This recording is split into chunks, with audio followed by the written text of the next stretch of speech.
Hello everyone. तो शुरुआत करते हैं एक नए चाइनीज ड्रामे से। तो चाइनीज पीरियड का टाइम होता है और हम एक लड़की को देखते हैं जो भागते हुए आती है और वहां का नजारा देखते हुए बुरी तरह से चौंक जाती है क्योंकि चारों तरफ आग ही आग थी। और वो चिल्लाते हुए अपने फादर को पुकारती है और यहाँ से हमें पता चलता है कि उसकी फैमिली उसी आग में जलकर मर गई है और अब वो बिल्कुल अकेली हो गई है। 2 साल बाद हमें एक डांस हॉल का सीन दिखाते हैं जहाँ शहर के बहुत सारे सिपाही आए हुए थे और वहाँ बहुत सारी सुंदर सुंदर लड़कियां डांस कर रही थी। इसी बीच हम 3 आदमियों को बात करते हुए देखते हैं जिसमें से एक आदमी न्यू गवर्नर के बारे में बात कर रहा था।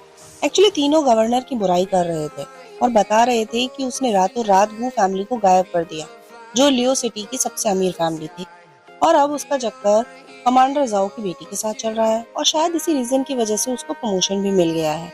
ये सुनकर एक लड़की उसे जोरदार थप्पड़ मारती है और दूसरा आदमी उस पर चिल्लाने लगता है और तीसरा आदमी उसको रोकता है और कहता है कि ये कमांडर जाओ की बेटी जाओ जाओ है और उससे पंगा लेना उनके लिए सही नहीं है। जल्द ही वहां पर शियाओ होंगे आ जाता है जो कि अभी लियो सिटी का न्यू गवर्नर है और जिसके बारे में ये तीनों बातें कर रहे थे। और वो कहता है कि कौन उसके बारे में ये सारी अफवाहें उड़ा रहा है। जाओ शियाओ से कहती है कि इनकी जबान कट कर देनी चाहिए ताकि ऐसी बकवास ना कर सके।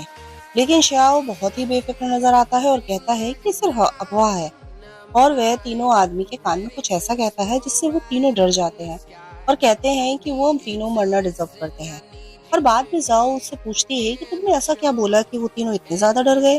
तो श्याओ बताता है कि उसने सिर्फ इतना कहा कि जो आदमी उनसे पहले पंगा लेने की कोशिश कर रहा था आज वो जमीन के नीचे दफन है। थोड़ी देर बाद हम एक सुंदर लड़की को डांस करते हुए देखते हैं जिसकी नजर श्याओ पर ही थी और जाओ और श्याओ दोनों ही डांस को एंजॉय कर रहे थे। जाओ उससे कहती है कि नेक्स्ट मंथ बहुत अच्छा है तो उन्हें शादी कर लेनी चाहिए। इस बारे में उसकी क्या राय है, लेकिन श्याओ की नजर तो उस डॉल्स पर ही थी और फिर वो शादी से रिलेटेड कोई भी जवाब नहीं देता और ये चीज जाओ को बिल्कुल भी अच्छी नहीं लगती और वो कहती है कि उसकी एक नई फिल्म रिलीज हुई है जिसमें एक डांस सीन है, अगर वो चाहे तो उसे डांस करके दिखा सकती है। जाओ श्याओ से बहुत प्यार करती थी लेकिन श्याओ की तरफ से कोई भी इफेक्ट नहीं दिख रहा था। श्याओ की नजर तो सिर्फ उस डांसर पर ही थी जो स्टेज पर डांस कर रही थी। कुछ देर बाद श्याओ जाओ को डांस के लिए इनवाइट करता है और दोनों डांस करने लगते हैं। वो डांसर भी किसी और के साथ डांस कर रही थी लेकिन उसकी नजर श्याओ पर ही थी। जल्द ही पार्टनर चेंज होते हैं और वो डांसर मौके का फायदा उठाकर श्याओ के साथ डांस करने लगती है। डांसर बात करते कोशिश करती है और पूछती है कि वो अपने दुश्मनों के साथ कैसा बिहेव करता है, क्या उनके दुश्मनों को वो मार देता है या उन्हें दफन कर देता है। ये सुनकर श्याओ उसके साथ फ्लर्ट करने लगता है और दोनों बहुत ही कोजी होने लगते हैं। लेकिन श्याओ उसके साथ फ्लर्ट करने की कोशिश इसलिए कर रहा था क्योंकि उसको पता था कि वो डांसर उसको मारने आई है और वो डांस करते करते उसकी गन निकाल लेता है और दोबारा उसको डांस करने लगता है। थोड़ी देर बाद उसको पता चलता है कि उसके पास चाकू भी है और वो चाकू लेकर दूर फेंक देता है और फिर उसके साथ डांस करने लगता है और जल्द ही उसको वॉल की तरफ पुश कर कर उससे पूछता है कि उसने और क्या क्या छुपा रखा है। तभी वो डांसर श्याओ को गन छीन कर उससे फायर करती है लेकिन उसमें गोलियां ही नहीं थी क्योंकि गोलियां तो श्याओ ने पहले ही निकाल दी। अब वो डांसर श्याओ पर अटैक करती है लेकिन श्याओ अपने मार्शल टेक्निक से उसको बेहोश कर देता है और उसका मास्क हटाकर उसका फेस देखता है, बुरी तरह से चौंक जाता है। और इसके बाद हमें 2 साल पहले का एक फ्लैशबैक दिखाते हैं और वो डांसर वू मेंग थी जिसकी फैमिली को श्याओ ने 2 साल पहले जलाकर मार दिया था। जब मेंग को पता था चला कि तो वो श्याओ पर बहुत गुस्सा हुई क्योंकि वो उससे बहुत प्यार करती थी और आज उन दोनों की शादी हुई थी और आज ही श्याओ ने उसकी पूरी फैमिली को मार दिया। और मेंग उससे पूछती है कि उसने ऐसा क्यों किया तो वो गुस्से में कहता है कि उसके फादर ने उसकी फैमिली के 10 लोगों को मार दिया था और एक ही पल में उसकी फैमिली को बर्बाद कर दिया और उससे सब कुछ छीन लिया। उसके फादर के पास कुछ भी नहीं बचा और उन्होंने सुसाइड कर लिया। और फिर कहता है कि उसे अपने काम पर बिल्कुल भी पछतावा नहीं है। वो कहता है कि वो फैमिली मरना ही डिजर्व करती थी, बदला तो उसकी आंखों में था। मगर मैंग को तो उसकी बातों पर यकीन ही नहीं हो रहा था। उसे लग रहा था कि जो भी शिया उसके फादर के बारे में बोल रहा है सब झूठ है क्योंकि उसके फादर ऐसे इंसान नहीं जो किसी की जान ले सके। शियाओ मैंग से कहता है कि तुम एक पल भी मत भूलना दोनों फैमिलीज के बीच में कितनी नफरत है। मैंग को समझ आता है कि शुरू से लेकर अब तक शियाओ सिर्फ प्यार का नाटक कर रहा था ताकि बदला लेने में उसका इस्तेमाल कर सके। मैंग को उस पर बहुत गुस्सा आता है और वो शियाओ को मारने ही वाली होती है कि वो डिसबैलेंस होती है और पानी में गिर जाती है।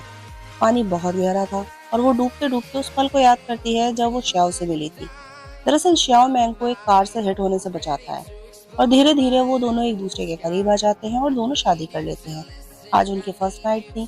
मैंग बहुत खुश थी और वो श्याओ से प्रॉमिस करती है कि वो हमेशा उसे खुश रखेगा। वो श्याओ से एक सरप्राइज के बारे में बात करती है जो उसने श्याओ के लिए तैयार किया था, लेकिन अनफॉर्चुनेटली उनकी फर्स्ट नाइट उसकी फैमिली की डेथ नाइट में बदल जाती है।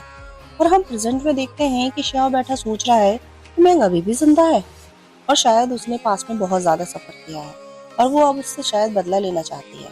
थोड़ी देर बाद मैंग को होश आता है और वो श्याओ से पूछती है कि तुम कौन हो, और उसे समझ नहीं आता कि उसे हथकड़ी क्यों पहनाई गई है। वो भूल चुकी थी कि वो गोमेंग है और यहाँ पर श्याओ को मारने आई है।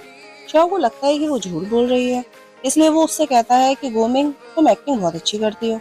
और मैंग अपने नाम पर ऐसे रिएक्ट करती है जैसे उसने ये नाम पहली बार सुना हो, क्योंकि उसको अपना नाम तक याद नहीं। लेकिन श्याओ को उसकी बातों पर यकीन नहीं था। वो कहता है कि मैं देखना चाहता हूँ कि तुम 2 सालों में कितनी एक्टिंग सीख गई हो, और उसे उससे मारने की धमकी देता है कि अगर उसने अपनी एक्टिंग बंद नहीं करी तो उसे जान से मार देगा। मैंग भी अपनी बात पर कायम थी, तो श्याओ कहता है कि उसकी लास्ट वार्निंग है, लेकिन मैंग को कोई फर्क नहीं पड़ता और वो कहती है कि वो चाहे तो उसे मार सकता है क्योंकि वो सच बोल रही है। इससे पहले कि श्याओ कुछ और कदम उठाता, उसे कोई बुलाने आ जाता है और उसको अर्जेंटली जाना पड़ता है। श्याओ के जाने के बाद मैंग हेयर पिन की मदद से हथकड़ी को खोल लेती है और वहां से चुपके से जा ही रही होती है कि तभी जाओ जाओ के कुछ आदमी उसको रोक लेते हैं और उसे धमकाने लगती है। मैंग उसको पहचान ही नहीं रही थी। तब जाओ बताती है कि वो श्याओ की मंगेतर है, और तब वहां मैंग को पता चलता है कि जिसने उसे हथकड़ी से बांधा था उसका नाम श्याओ है। और यहाँ हमें पता चलता है कि मैंग ने सच में ही अपनी याददाश्त को खो दिया है। जल्द ही जाओ के इशारे पर वह आदमी मैंग पर हमला करते हैं, लेकिन मैंग को फाइटिंग आती थी और वो थोड़े देर में सारे आदमियों को ढेर कर देती है और जाओ को बेहोश करके उसके कपड़े पहनकर मेंशन से बाहर निकल जाती है। लेकिन तभी उधर से श्याओ आ रहा होता है और उसे कुछ शक होता है और वो मैंग को रोक कर उसे चेक करने लगता है, जिससे उन दोनों के बीच में फिर से लड़ाई होने लगती है। लेकिन श्याओ उस पर हावी हो जाता है और उसका गला दबाते हुए कहता है कि अभी तो खेल शुरू हुआ है, वो उसे जाने कैसे दे सकता है। वह जल्द ही उसको रूम में लेकर आता है और बताता है कि वो उसकी मेड रोमिंग है और वो चाहे जो भी चाहे उसके साथ कर सकता है। मैंग को यकीन था कि वो झूठ बोल रहा है, क्योंकि इससे पहले उसने उसका नाम गोमिंग बताया और अब रोमिंग बता रहा है। तभी श्रेया उसे दोबारा बांधने के लिए हथकड़ी लाता है। मैंग उस पर गुस्सा करती है कि वो उसके साथ ऐसा कैसे ट्रीट कर सकता है, जैसे कि वो उसकी मेड नहीं बल्कि दुश्मन हो, क्योंकि पहले उसने उसे मारने की धमकी दी और अब उसे बांध रहा है। श्रेया झूठ पर झूठ बोले जा रहा था और कहता है कि वो हमेशा उसके बेड में आ जाती है और उसके साथ सोने का ट्राई करती है, इसलिए उसे उससे नफरत है। मैंग कहती है कि ये सब झूठ है और वह ऐसा कर ही नहीं सकती। श्रेया उसकी बिल्कुल भी नहीं सुनता और उसके पैरों को लॉक कर देता है। मैंग को बहुत गुस्सा आ रहा था और वो कहती है कि वह उसे मार ही क्यों नहीं डालता, जिस पर श्याओ कहता है कि अगर तुम मर गई तो मेरी मेट का क्या होगा। यहाँ से हमें पता चलता है कि श्याओ को मैंग को टॉर्चर करने में बड़ा मजा आ रहा था, और जितनी नफरत मैंग श्याओ से करती थी उतनी ही नफरत श्याओ भी मैंग से करता था। और श्याओ के जाने के बाद मैंग दोबारा से खुद को अनलॉक करने की कोशिश करती है। ये मेड उसके कमरे में आ जाती है और मेड को मैंग धमकाने लगती है और उससे सच बोलने के लिए कहती है कि मैं कौन हूँ। तो मेड भी उससे झूठ बोल देती है कि वो रोमिंग है, और यह सब श्याओ ने उससे पहले ही सिखा दिया था। और वो कहती है कि वो गवर्नर की मिस्ट्रेस बनना चाहती थी ताकि वो हायर पोजीशन पर पहुंच सके, लेकिन श्याओ ने उसकी रिक्वेस्ट को रिजेक्ट कर दिया। इससे उससे नफरत करने लगी और उसने उसको मारने का प्लान बनाया, लेकिन श्याओ ने उसे रंगे हाथों पकड़ लिया। और मेड रोते हुए कहती है कि वो सच बोल रही है, और मैंग उसके आंसुओं पर पिघल जाती है और उसे जाने देती है। लेकिन उसे यकीन नहीं था इस बात पर कि वो रोमिंग है। नेक्स्ट मॉर्निंग जाओ श्याओ से कंप्लेन कर रही होती है कि उसने मैंग को यहाँ क्यों रखा है, उसे मेंशन से निकाल देना चाहिए। लेकिन श्याओ कहता है कि वो बहुत ज्यादा यूजफुल है और वह जाओ के घर जाने के लिए कहता है।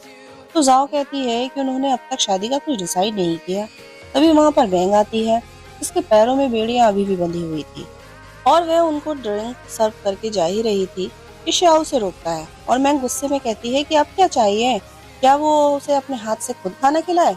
ये सुनकर जाओ मैंग के थप्पड़ मार देती है और कहती है कि वो सिर्फ एक मेड है, उसने श्याओ से इस तरह से बात करने की हिम्मत कैसे की। मैंग को पता था कि अगर उसे यहाँ से निकलना है तो उन्हें ये सारी बातें सुननी पड़ेंगी, इसलिए वो श्याओ से कहती है कि अगर कोई ऑर्डर हो तो उसके लिए बता सकता है। तो श्याओ उसे अपने लिए खाना निकालने के लिए कहता है, तो वो गुस्से में खाना निकालने लगती है और कहती है कि क्या वो पहले भी ऐसे ही काम करती थी। तो वो कहता है कि नहीं, पहले वो बहुत ज्यादा ओबीडियंट थी, मेंग कहती है कि उसे समझ में नहीं आ रहा कि अगर उसे अमनीशिया है और वो सब कुछ भूल गई है तो अपनी पर्सनालिटी को कैसे चेंज कर सकती है, क्योंकि उसको खुद भी बिलीव नहीं था कि एक मेड को मार्शल आर्ट कैसे आती है और वो फाइटिंग इतना अच्छा करना कैसे जानती है। चाओ कहता है कि उसके दो चेहरे हैं और उसको हायर पोजीशन का लालच है और शुरू से ही उसकी यही इंटेंशन रही है, इसलिए वो आज तक एक मामूली सी मेड ही है। यह सुनकर मेंग कहती है कि उसको लेकर उसका वाकई अच्छा ख्याल है और वो इस चीज को अप्रिशिएट करती है और वाइन उसके ऊपर फेंक देती है। शाओ गुस्से में उसे टेबल पर पटक देता है और जबरदस्ती उसके मुंह में खाना ठूसने लगता है। और जाओ ने शियाओ को ऐसा कभी भी नहीं देखा था और वो ये सब कुछ देखकर बहुत डर जाती है। मेंग नोटिस करती है कि लॉक की शियाओ के पास ही है, इसलिए वो चुपके से रात में उसके रूम में आती है और वहां शियाओ सो रहा होता है। मेंग की लेकर जा ही रही थी कि उसे वो रंगे हाथों पकड़ लेता है और कहता है कि तुम शायद मेरे साथ सोने के लिए बहुत ज्यादा बेचैन हो, और उसे बिस्तर पर पटक देता है। मैंग उसे खुद से दूर करने की कोशिश करती है। श्याओ कहता है कि उसे पता है कि वो क्या चाहती है, तो ऐसा नाटक करने की जरूरत नहीं कि वो उसको उसमें इंटरेस्ट नहीं है, और जबरदस्ती उसको किस करने लगता है। और इसी के साथ में ये एपिसोड यहीं खत्म होता है। मिलते हैं अगले एपिसोड में, तब तक के लिए गुड बाय।